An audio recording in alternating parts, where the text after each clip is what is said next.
Go. We're Hassani and Danielle Pettiford, and we're a real couple with real problems who almost called it quits. I was very frustrated. I became very disconnected, very jaded and cold. We have 4 children, going on 20 years of marriage, and we practice what we preach. Our mission, to change the way couples relate to one another and teach them the skills needed to improve the quality of their relationships. This is the Couples Academy Show. Well, good morning, everyone. Good morning. This is the Couples Academy Show. We are so glad to see each and every one of you this morning. My name is Hassani. I'm Danielle. And we are the Couples Academy Show. There's no music right now. I don't know why, but it should be coming on in a second. But listen, this is Marriage in the News. This is Money. This is a new segment. We started it last week, and we're happy to have us, go a little bit deeper into the conversation so that you can become current on what's happening around the world when it comes to news. Absolutely. And also, we want to hear from you, right? So as we're sharing this information with you, we want you to comment because it's interesting for us to hear what you think. Who are we talking to out here? Because not everybody has a traditional mindset. A lot of things are changing out here in the world as it relates to marriage, and we just want to know who it is that we're talking to. But before we jump into that, I just want to welcome everybody. Make sure that you come on, say who you are, where you're from, and don't forget to like, share, and subscribe every time. Okay, we're trying to get this message across the world. All right? So it's interesting. We have been digging into the news to find out what's going on. What are people talking about? And I was thinking at first, it's not going to be nothing in the news to talk about aside from, Ariana Grande getting married. Who cares, right? Everybody knows about the Bill Gates big divorce and all the settlement. We've talked about that already. Okay. But what's going on that actually impacts and affects us? What laws are being changed? And last week we shared with you a little bit about the states that are actually legalizing underage marriage. It blew our minds to find out that there are some states that will allow a teenager as young as 14 years old to get married. I think that's crazy. Absolutely crazy. God. And I think about, I have a 13-year-old, right? I can barely get her to remember to clean her room. Never. Right? How on earth is a 13, 14-year-old capable of marriage and the responsibility that is a result of marriage? Marriage is such a huge responsibility, and these kids can't possibly be in love. Right? What do they know about being in love with somebody and then going to the committed courtship and the relationship and all the phases? They know nothing about it. They're not even physically developed, let alone mentally or emotionally. Well, I'm just saying. Some folks are very... Okay, but you listen, just because you have breasts, okay, and hips and thighs. You mean they're not mentally developed? I'm talking about some have not gone through the complete physical development and definitely not mentally and emotionally developed at all. Right. And so think about it. If you have somebody who's twice the age, could you imagine the influence, the control, the manipulation, all of those different, it's just ridiculous. Wow. Well, I found this cool article that was in the New York Times, and it's entitled, "The Kids Are Making Marriage Pacts to Distract Themselves from Doom." And I thought that was interesting because it basically is an article talking about students who were in their undergraduate program, and their assignment was to come up with something in their economics class. And basically they created this survey that offered a certain amount of questions. And the idea of it was to do a comparison of ideals and beliefs to see if you could be compatible. The one thing they did not include, like what you might find on like an online survey, is there's no pictures. Right, so you don't know what this person looks like. It's just pure compatibility. Wow. And the thing just took off. It took off on this one campus. They promoted it for 6 days, 4,000 submissions. I think right now it's across 21 campuses. They launched this thing during the pandemic when people were really losing their way and kind of feeling disillusioned about their future and stuff like that. And the whole idea is that it's the backup plan, right? I want to know what y'all think about this, but it's the backup plan. So basically, if by 35 you're not married, but all your friends and family have gotten married and you're like, what's wrong with me? This is the backup plan. You already know that you're compatible with this person. You can call them up and be like, hey, what's going on with you? Have you gotten married yet? And it's not, it's a kind of a fun agreement, but as a result, people have been getting together and dating and connecting. People have broken up, finding out that they're not compatible, and they've connected with other people based on the survey. What do you think about that? I think the concept of it is good because here's the deal. We talk about this all the time. When most people select who they want as a partner, it's based upon a lot of times superficial things. It's physical attraction, which leads to emotional desirability. And that becomes the main thing. You look good, you make me feel good, it's all good, let's do it, right? So we get in based upon a strong emotion, whether it's love or infatuation, but we don't have the skill set, we don't have the knowledge, we don't have the background information on who that person is. So if this removes physical completely and really delves into what's compatible for you, I think that's awesome. But I do think that, listen, at the end of the day, and here's the challenge, so many individuals do find somebody that is compatible, but then friend zone them, put them in a friend box because they don't come in the package that they're attracted to. Right. So there has to be some element of physical attraction. I think that's the idea. It's like, you know, these kids are in their 20s, right? They're still in their undergraduate. They're about to go off and experience life. They're going to have dates. Relationships. They're going to break up. They're going to experience the hard knocks of life, right? Yes. So by 35, you know, you should have some rings around your tree by then and know, okay, this is what I like, this is what I've experienced, and by 35, my backup plan. Has it worked out? So to me, by then, are you still that superficial? Some people are. Like, by then, you've probably gone after the guy that has that you're attracted to, or the girl that you're attracted to based on looks, and found out that's not it. Like, attraction has nothing to do with it. And by the way, we all get older, so that please don't, you know, base your relationship and your decision based on that. But at that point, now you're saying, look, I'm just going to dive in and try something different based on compatibility. I think it's a great idea, right? But at the same time, when I'm 21, Hassani at 21 is different than Hassani at 35. So I need to retest. I need to see if these things still align, number one. If not just my interests and passions, but who I am. Because you don't become who you're ultimately going to be until you reach the age of 35. So there's even a maturity level in that. So I think retesting. And then here's the other piece. A lot of times once we get to a particular age, we like, you know what? I done dated other people. I don't got time for that. Let's just go ahead and get married. And we marry prematurely. Right? So there's so many people who don't go through the normal phases of progression in a relationship, the dating season, committed courtship, engagement, and marriage. They skip over seasons. And so, listen, it's a question answer. Let me get to know you. And after 2 months, listen, my biological clock and we got to make things happen. And I want kids and I want to travel. Let's just get married. And so they wake up to a stranger, and then they're just distraught because you're not the person that I thought you were. Well, you raced into it. So even after you found your compatibility partner, I still think there should be a block of time where we get to absolutely. I agree. There's always that human factor. And interestingly, like yesterday, I was talking to a group of ladies and we were just talking about having children, and how, you know, it's like when you have children, you have a bag of seeds and you just don't know what type of seeds you got, right? But you plant the seeds in the same soil, you water the seeds the same way, you know, you talk to the seeds, give loving air to the seeds, all the things that you would do to grow your plants. But because they're all individual seeds, you don't know what's going to come, right? And so my daughter Madison, she went out yesterday, and this was such a great analogy for this conversation. She cut roses from the garden, and she cut I don't even know the name of the other flowers, but they were so pretty, these white flowers, and we put this vase together, and I was looking at the thorns on the roses. I stabbed myself with the thorns. And so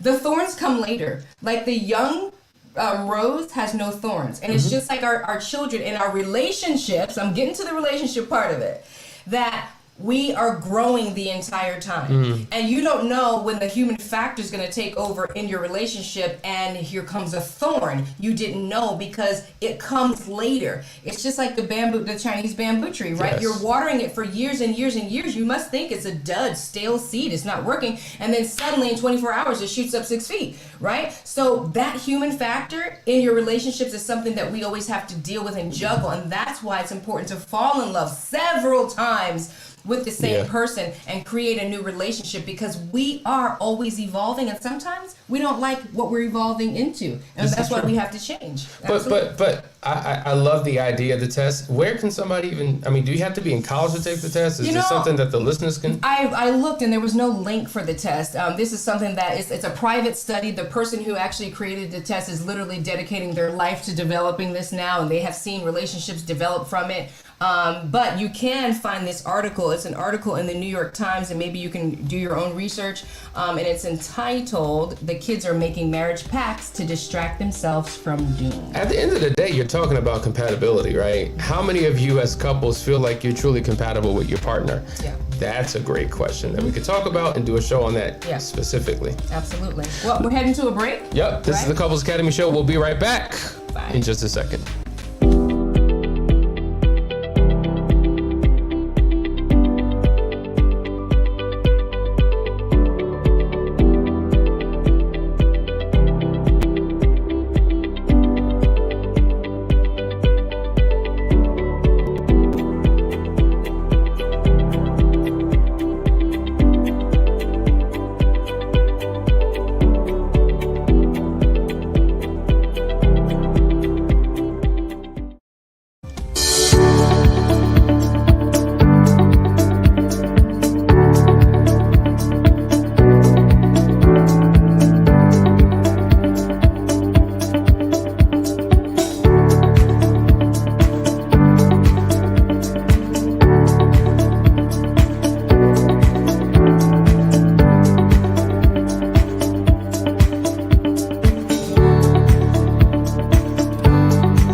Hey guys, we're back. You were just watching something about our Moving Forward program. And so it's important that if you want to take your relationship to the next level, you really consider that.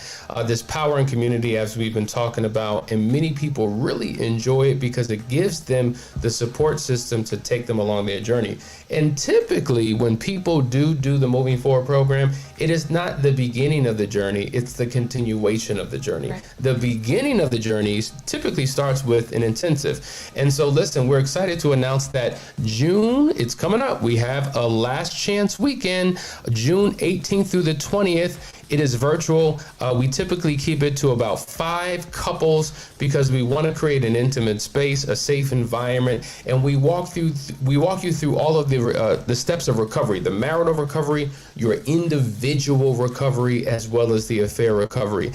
We have so many testimonials by couples who have been through that experience, and it's been transformational. But first, what I want to do is go to a couple who recently got through weekly sessions. We did about 6 months of weekly sessions, and we finally ended, and they'll probably be joining the Moving Forward program. So let's just show you that quick video to see what they've experienced to let you know what's possible for you. Hello, I'm Eric Cunningham. And I'm Angie Cunningham. And we are Team Cunningham. And we would like to share with you our experience with Couples Academy. Over the course of our marriage, I have done many things that led me to believe that at this point, our marriage was over. Hands down, over. When we decided to give Couples Academy a chance, a try, it was the best decision that we have made as husband and wife. It was Hassani who helped me to understand that truth and honesty was the beginning to rebuild our relationship. Over the course of time, we did things according to our own mindset. I thought everything was black or white, but boy, was I wrong. Hassani helped me to understand that I need to be more attentive to my wife's needs. And it's not all about physical, sometimes just a listening ear. He helped me to understand that I need to think about the kind of man I want to be in order to be the man that my wife needs me to be. So, Hassani, I just want to thank you because you have given our hope, our home, our marriage a new beginning. And I recommend Couples Academy to every couple. Whether you're having problems or not, this will benefit you. Hassani, we love you, and I thank you. Yes, for me, communication is the key. Listening is very important. And talking about your feelings is an opportunity to know how or where your partner is at that moment. Holding it in does not help your situation. So like, I'm not an open person. So talking to people I don't know is very difficult for me, but Hassani made us feel, comfortable sharing what we were going through and just getting us on the healing path. So he has given us tools to work through different challenges that we have had.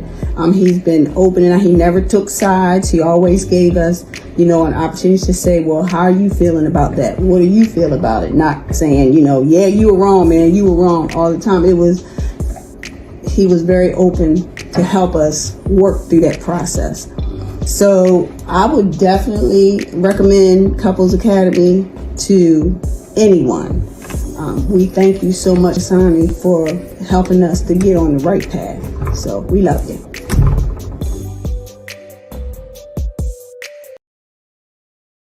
That testimony is powerful, and it just speaks to pouring into a couple. Sometimes couples just need that mentorship and that leadership, and that's what they get when they come to Couples Academy. And I want to bring your attention to these cards here, because people have been sending cards, and people usually send us emails and texts, but it's super fun when we get a card in the mail. We're just like, oh, that's so nice that they took the time to do that. So I wanted to just read a couple, just two. And guys, send us cards. We have to put the address out there.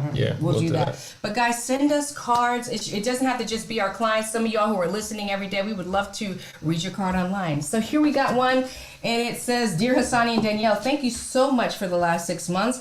It has completely changed our marriage and our outlook on the future. We know we can make it through the hardest times in life together. Team Bishop from Spokane, Washington. Yeah. So, thank you, guys. So it's always good to hear from you. We have another one, specifically someone who worked with you. It says, Danielle, I'm pretty sure that words cannot completely express my gratitude to you, but I'm going to share them anyway. Thank you so much for your love, patience, and support.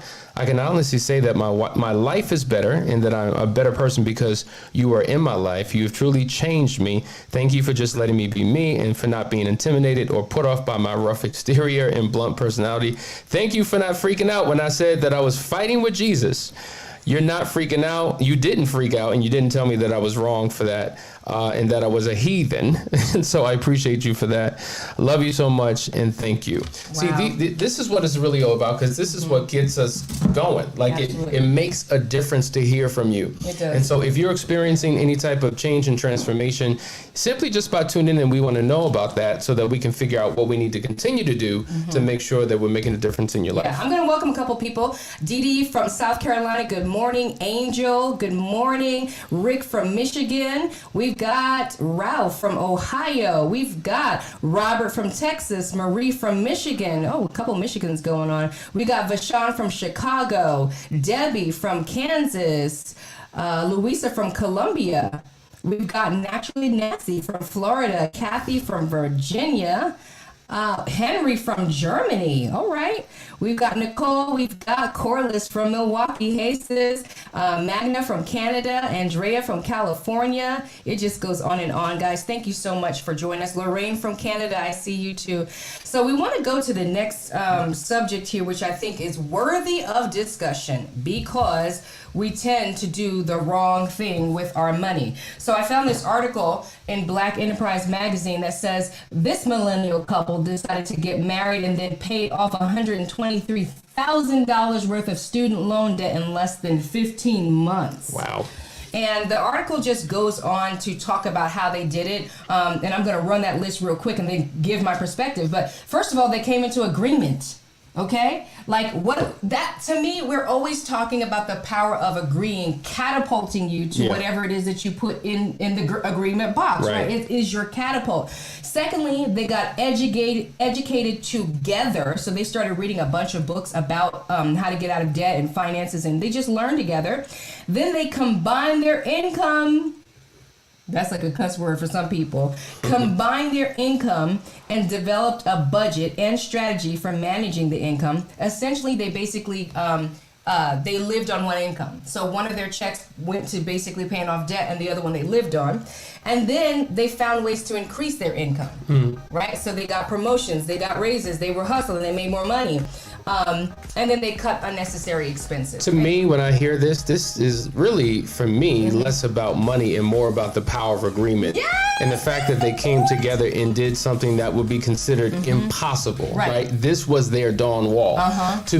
People, it takes them 10, 15 years to pay off $123,000. And they said, you know what? We are going to be uncompromising. We're going to get in alignment. We're going to put our blinders on and we're going to say, we're going to protect our yes. Which means that we have to say no to going out. We have to say no to unnecessary expenses. We have to say no to vacations for at least a year and a half so that we can bust through this goal, accomplish something great so that we can be victorious. Because guess what? You become a believer. Absolutely. If you can do that, now you're looking at the next great opportunity. And they had the right mindset because even from the beginning, they said, maybe it'll take me 3 to 5 years to pay off this debt. They blew themselves away by paying it off in 15 months. And it just makes me think about how most of the time when you start out with marriage, you go into a lot more debt. When you think about the wedding and the cost of that and the honeymoon and all of that, it's expensive. But they had the right mindset. They put some principles in place. They got into a solid agreement on something, which if you agree on anything, just agree on one thing, it's better than no agreement at all. And they were able to accomplish this amazing feat. There it is, guys. So I hope you were inspired by that. We got one more segment coming up, a great article that we want to unpack for you on the other side of this break. This is the Couples Academy Show.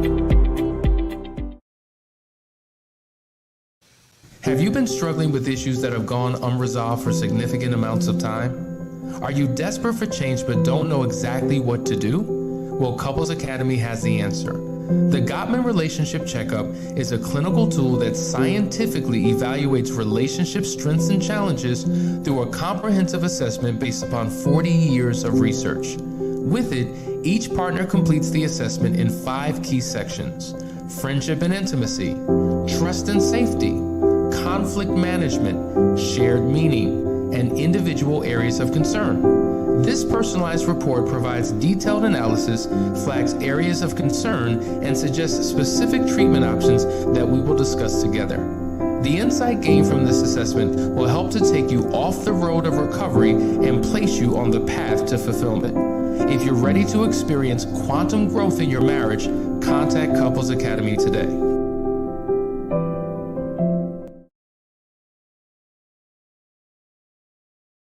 All right, guys, we're back. We got one more article that I thought was that Danielle found it. I'm like, wow, okay, it's about to get relevant here. Maybe it's appropriate that we have it last. I feel like we're about to get into a fight live with this. Okay, with each other? Yeah, like this is just crazy. Okay, not that we're in agreement, but I mean, listen. Okay, here we go, guys. This is an article I found in the Metro News. It says that the question asked is, should I keep my name when I get married? Okay. Right. Now, this is a heated discussion because of the changes that are taking place as it relates to marriage and what it is, right? And also women's lib and things of that nature. I mean, I feel so old when I say women's lib. Somebody give me a new word, whatever the millennial version of that is. But anyway, the point is that it's a traditional thing to take on your husband's name. But tradition is going out the window faster than ever before, right? People are breaking all kinds of molds and traditions. Like in this article, it was so funny. She says, I am not going to leave and cleave and be somebody's possession. I am not a possession. So why am I going to, I'm not going to have somebody give me away because I'm not a possession. I'm going to write my own speech and give my own vows, right? She also talks about if I want to wear white, I will. If I don't, then I won't, right? And she acknowledges that she's a bit of a hypocrite because yes, she still wants that ring. So this is Well, is of what's course. right. But one thing that she's standing by is that if I don't want to take on my spouse's surname, I don't have to. Who says that I have to? And why should I? Then she goes on to say, and then my children, I'm going to give my children my husband's name when I'm the one that carried them for 9 months. So what are? I'm glad you're laughing about it, Hassan. because this is a serious situation. Listen, I changed my name. This is what causes problems. And let me tell you something. When we counsel couples, oftentimes we hear so many men that are harboring bitterness and resentment and internal anger because their spouse does not carry their last name. It makes them feel some type of way. They feel like they have no influence, no power, no voice in the household, and they're for lack of a better term, their position has been, I don't know, compromised, if you will. And so, listen, I'm an advocate. If you get married, you bear your husband's last name, because before you got married, you bore your father's last name. He was responsible for protecting you and providing for you. And once you gave up that name and took on the name of your husband, right now he takes over in terms of being responsible for providing and protecting you. You just said a ring. I need a bell. I need a bell, because that right there is the problem. And I think this is why women are like, bump that, forget this, forget tradition. Is because a lot of times that's just not the case. Like when you're speaking traditionally, again, can I just preface everything that I'm saying by saying I believe in taking on my husband's last name clearly, okay? But let me just say this, that the tradition has to be consistent throughout. We can't say, you know what, I want you to abide by these rules and traditions because they're biblical or it's the way that it's always done. And then you throw out all the other ones, the baby with the bathwater. And if you think biblically, right, how when you get married, you're supposed to leave and to cleave to your husband, and he's supposed to be the one that takes care of you and he's responsible for you and all those things. This is back in the day why they had the dowry. None of that's happening, right? You got a lot of men that are leaving and cleaving to their women, and the woman is taking care of it. It's so upside down. But Danielle, when we first got married, I was broke as a joke. I mean, I had money that came in occasionally in seasons, but we went through struggle. I wish we were that couple who paid off $123,000 in 15 months, but we were dealing with lights being turned off, water being turned off, electricity being turned off, late rent, this, that, and the other. Oh my gosh. Still took my last name, and we made it happen and made it work. I did. We both were broke. But think about it like this. What about celebrities? What about a celebrity that, you know, has come into, they have come into their name? Remember Tina Turner? I'll give you everything you want, but I'm keeping my name. Turner. That was his name. Whose name did she keep? It was. But my point is that you're right. But in some cases, right, that name, she built that name, so she kept it. She has gone on to get married, maybe several times. She's remarried. Her name is still Tina Turner. Her stage name is Tina Turner. Her legal name may be. I'm sure. See the difference? We'll Google. Stage. However, I need y'all to jump on here and say something, because this is a hot topic to me. Hassan is right. Because I understand. I agree with you. I believe that, right? But I don't think any more tradition is enough. I think we have to actually make sense when we're saying things. I think that's the reason why people run from the Bible, is because nobody is confirming. Let me see that. Bullock. Anime Bullock. Thank you so much. Tina Turner. Thank you, producer. Tina Turner. That was her anime. name is actually anime, but I'm glad she changed it to Tina. The point still stands that a lot of times when you build a name up, you want to keep your name because of that. And this is why I think hyphenating is a great alternate. What? Huh? People hyphenate all the time. Do. Like, I have a very good friend of mine who she wanted to keep her father's last name. You know, there's no boys. Right? And so in that case, especially if you have a strong last name that means something and you have a father who's traditional, and once that name is passed down, you'll keep that name and you'll hyphenate. Even in the Hispanic community, they take on everybody's name. Your name could be, Danielle Marie Sanchez, your mother's name, right? And then Ricardo, your father's name. And then you bring on your husband, Ricardo.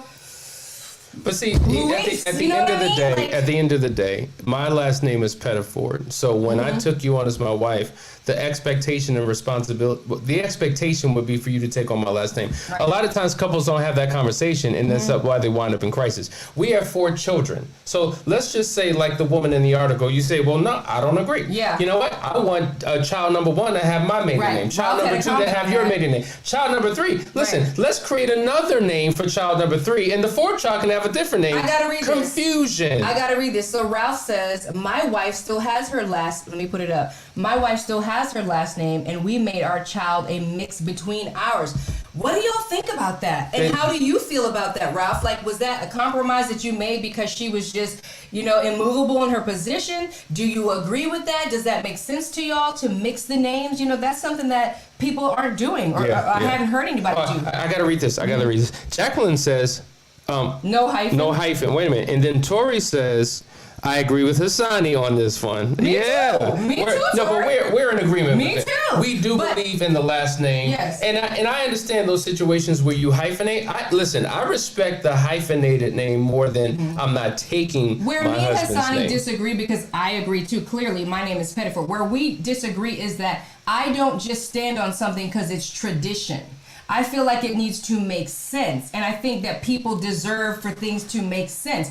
It's one of the reasons why I became so frustrated even as a Christian, because I would ask my pastors questions and they had no answers that made no sense. And so I had to dig deep into the word to find the answers myself. And so I no longer agree with because it's tradition, because that's what I think. But that makes no sense to me because I have a different belief than you. And here are my reasons. So let's figure out the whys behind it. Let's not just do things because it's tradition. Because at the end of the day, if we want to go to biblical tradition on things, like, women should have a covering on their head. We should not be preaching and teaching in the church. There are so many things that are tradition. Women should wear dresses all day long. We're not doing those things. I remember the first time that I went to a church with you, a very traditional church with you, and I went up because, you're my husband, and somebody pulled me down to the ground and said, baby, you don't step up here.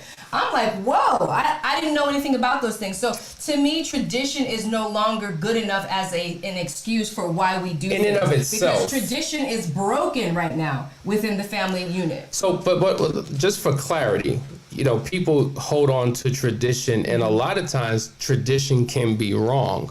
But if tradition is consistent with scripture, that's another situation. A lot of churches have tradition that's not even consistent with Bible. Right. They just have their own tradition based upon cultural norms and values, whatever the case may be. But I do believe that if the Bible is final authority in your life, then that's what we do. That's our position. That's what we do. We encourage it. I get the hyphenated name.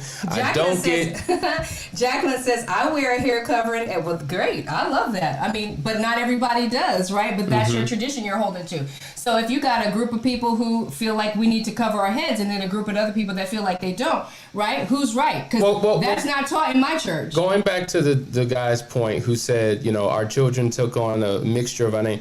We've said this time and time again. If it works for you, it doesn't work for your partner, it doesn't work for your marriage, and vice versa. That speaks to unequally yokeness. But if it works for the both of you, if it works for you, then go ahead with it. Like, what works for us is Pettiford as the last name. And can I just say this too? It's a different conversation to talk to folks in our generation than it is to talk to millennials as well, right? There's a different language you got to talk. And a lot of times when we start talking our tradition, it's almost like we're speaking a different language to them because they truly have a different outlook on life. And you got to learn how to talk to these people or they'll be lost. That's true. When I talk to my children, I learn so much about the perspective out there. And so now I can speak the language to the young folks and get them to understand and bring them into the house of God and into the knowledge of God. But if I don't even know where to meet you at because I'm stuck in tradition that is aged out by my generation, that's a problem. Well, here's the Bible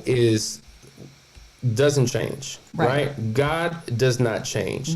The laws, the principles of Scripture do not change. It will never change. It's not going to accommodate millennials. It's not going to accommodate the Gen Xers. It's not going to accommodate anybody. We all have to submit and live our lives according to this unchangeable word. Right, but them. I agree. Right. No, what I'm saying, I was getting to that point. You do have to learn that language because you do sound crazy if you're using terminology and have philosophies that are outdated. You have to learn how to communicate in a way that they understand to pull them in. Even dating. Like, I mean, my mom's generation, in which she poured into me, like women don't, approach men That is not the case. Yeah. Like, as you realize, like most couples that are together, a lot of the times it was the woman that approached, it was the woman that pursued. And so it's such a different concept. Even online dating, we know nothing about that. We never did online dating. As a matter of fact, when we were coming up dating, that was like taboo. That was like, you were desperate. You have no options if you got to go online, right? And now it's a viable it's the option. main thing. Yeah. So we have to, of course, the Bible is unchanging. But if we don't change our language so that I can speak to you, then the message will be missed. Well, and that's how we continue to reach folks. So when I say all that, I'm saying all that to say that though I believe change the name, there are reasons out there that people have where they are standing on why I don't want to change the name, and we need to understand that and be able to see a different perspective sometimes. And to reinforce the point, see, when I used to travel all over the country, and I've spoken to 300 colleges and universities, and the main premise of the message was abstinence on a college campus, but I certainly didn't come with scripture and verse. I certainly didn't come using the word abstain from sexual intercourse. Like, nobody would have listened to me. Yeah. I had to learn their language, and I didn't just, as a matter of fact, I barely even used the scripture. I lived the principles, taught the principles without using the scripture, because there's so many people who don't even subscribe to Christianity, who don't believe in it. Right. So I had to win them, and so we have to be wise in how we do it. That's so this the is a deeper conversation beyond,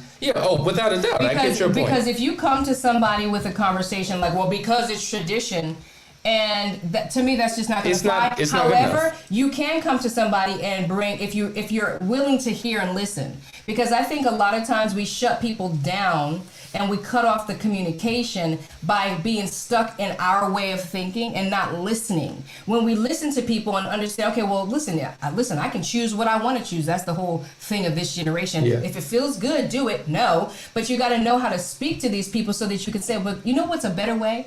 You know what will actually matter generations down the line?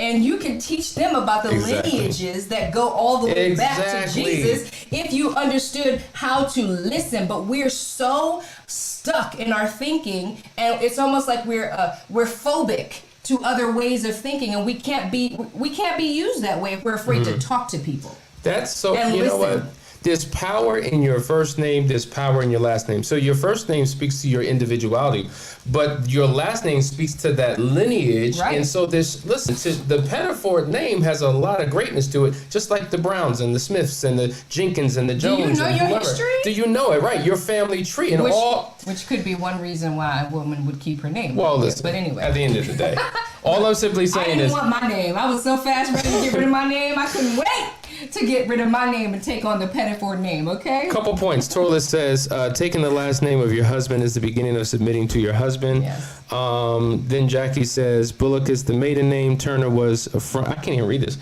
Turner was from the marriage to Ike. And Tina was given to her by Ike as her stage I need name. my glasses. Correct. Yes, that's true. So all these points are true. I hope that this conversation was a good one. We want to continue. We went a little too long, but it was one of those things, right? Well, listen, guys, we appreciate you. Thanks for tuning in. Tune in tomorrow for another great episode, and make sure you bring someone with you to experience what we do every single morning. Love you, and we will talk to you soon. See you tomorrow.